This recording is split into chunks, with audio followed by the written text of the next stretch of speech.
का currency note जारी कर दिया जो कि सिर्फ 7 अमेरिकी डॉलर्स के बराबर है। यानी अगर आप इस 1 करोड़ के करंसी नोट को किसी एक्सचेंज पर लेकर जाएंगे तो वो उसके बदले में आपको सिर्फ $7 देगा। जी हाँ, $7। 1 करोड़ का ये करंसी नोट ईरान ने क्यों जारी किया, ये बहुत दिलचस्प है। ईरान की तारीख में 1 करोड़ का ये नोट सबसे बड़ा नोट है। इससे पहले ईरान ने 1 करोड़ का कोई भी करंसी नोट नहीं छापा। हाँ, अलबत्ता जंग से पहले फरवरी 2026 में ईरान ने 50 लाख का करंसी नोट छापा था जो कि सिर्फ 3 अमेरिकी डॉलर्स के बराबर था। ईरान की करंसी फ्री फॉल का शिकार है, यानी ये इंतहाई तेजी से गिर रही है। हुकूमत ईरान के पास अखराजात पूरे करने के लिए पैसे नहीं है, जिसकी वजह से उसकी मशीनें नोट छापती जा रही हैं। ईरानी करंसी डॉलर के मुकाबले में दिन ब दिन गिरती जा रही है और नौबत यहाँ तक आ चुकी है कि 1 करोड़ ईरानी $7 के बराबर हैं। आप समझ रहे होंगे कि जंग की वजह से ईरान की करंसी गिर रही है, तो जनाब ऐसा नहीं है। करंसी की गिरावट का ये खेल बहुत पुराना है। अभी जंग शुरू होने से चंद दिन पहले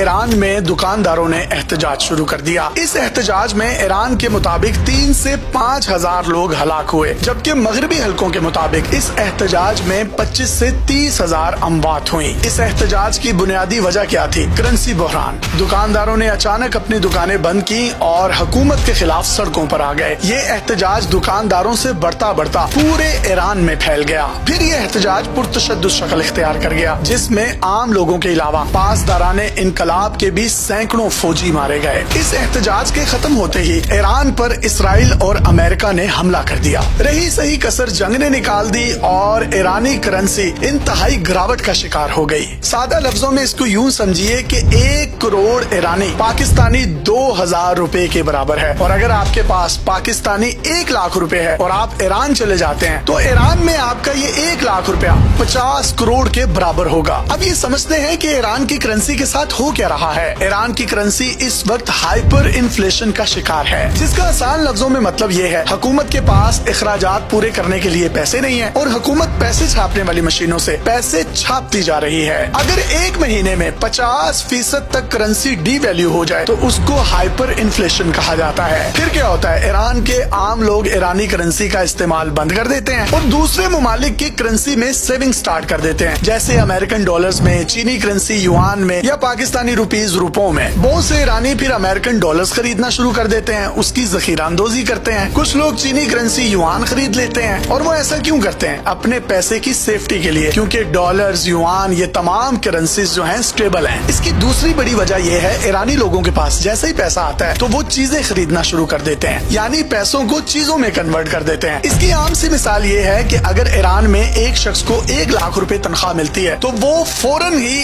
1 लाख रुपए की शॉपिंग कर लेता है, क्योंकि हाइपर इन्फ्लेशन इतनी ज्यादा है कि उसको नहीं मालूम कि अगले ही दिन उसकी तनख्वाह 1 लाख से डी वैल्यू होकर 80 हजार रुपए रह जाएगी, जिसकी वजह से वो ज्यादा से ज्यादा चीजें 1 लाख रुपए की खर्च कर लेता है। उसकी वो तमाम की तमाम तनख्वाह मार्केट में फ्लोट कर जाती है। मनी स्टोर नहीं होती बल्कि वो मार्केट में ही उसकी बहुत ज्यादा बहुतात हो जाती है। नतीजा क्या निकलता है? उनकी करेंसी डी वैल्यू होती जा रही है। अब अगर आप ईरान जाएं तो वहाँ पर एटीएम मशीन्स के आगे लोगों की कतारें लगी हुई हैं। बैंक्स एटीएम मशीनों में कैश रखते हैं और जिस तेजी से वो रखते हैं उससे 10 गुना तेजी से लोग कैश निकलवा लेते हैं और उसके बाद खर्च कर लेते हैं, जिसकी वजह से पूरे ईरान में गहमा गहमी और बेयकीनी की कैफियत है। इसकी एक और बड़ी वजह ईरान पर सख्त अमरीकी पाबंदियां हैं। ईरान किसी दुनिया के मुल्क के साथ तिजारत नहीं कर सकता, वो किसी के साथ लेन देन नहीं कर सकता। ईरान के पास इतना वाफर पेट्रोल है लेकिन वो किसी को अच्छे दामों फरोख्त नहीं कर सकता, क्योंकि उसको अमेरिका और आलमी पाबंदियों ने घेर रखा है। ऑयल तो बहुत ज्यादा है लेकिन वो फरोख्त नहीं कर सकता मार्केट में, जिसकी वजह से उसको अच्छे दाम नहीं मिलते और ऑयल की स्मगलिंग होती है। 2024 की एक रिपोर्ट के मुताबिक ईरानियों ने अपने मुल्क से 20 अरब डॉलर्स का सरमाया निकालकर बैरूने मुल्क शिफ्ट किया, जबकि 2025 में ईरानियों ने अपना सरमाया 40 अरब डॉलर ईरान से निकालकर दूसरे मुमालिक में मुंतकिल किया। वजह क्या है? मतलब एक साल में डबल सरमाया ईरान से बैरूने मुमालिक में मुंतकिल किया गया। जब मुल्क में सरमाया ही नहीं है तो वहाँ तिजारत नहीं होती, वहाँ कारोबार नहीं है, हुकूमत के पास टैक्स नहीं इकट्ठा होता, हुकूमत के अखराजात ज्यादा होते हैं। फिर उन अखराजात को पूरा करने के लिए हुकूमत पैसे छापने वाली मशीनों से पैसे छापती रहती है और वो पैसे मार्केट में फ्लोट करते रहते हैं, जिसकी वजह से ईरान का 1 करोड़ 7 अमेरिकी डॉलर्स के बराबर है या पाकिस्तानी रुपीज में 2000 रुपए के बराबर है। अब जिस तरीके طریقے سے یہ جنگ چل رہی ہے مستقبل قریب میں اگر یہ نہ رکی تو یہ ہو سکتا ہے ایران کو 5 کروڑ کا کرنسی نوٹ بھی نکالنا پڑ جائے۔ اپنے میزبان یاسر شامی کو اجازت دیجیے اور دیکھتے رہیے ڈیلی پاکستان۔ اللہ حافظ۔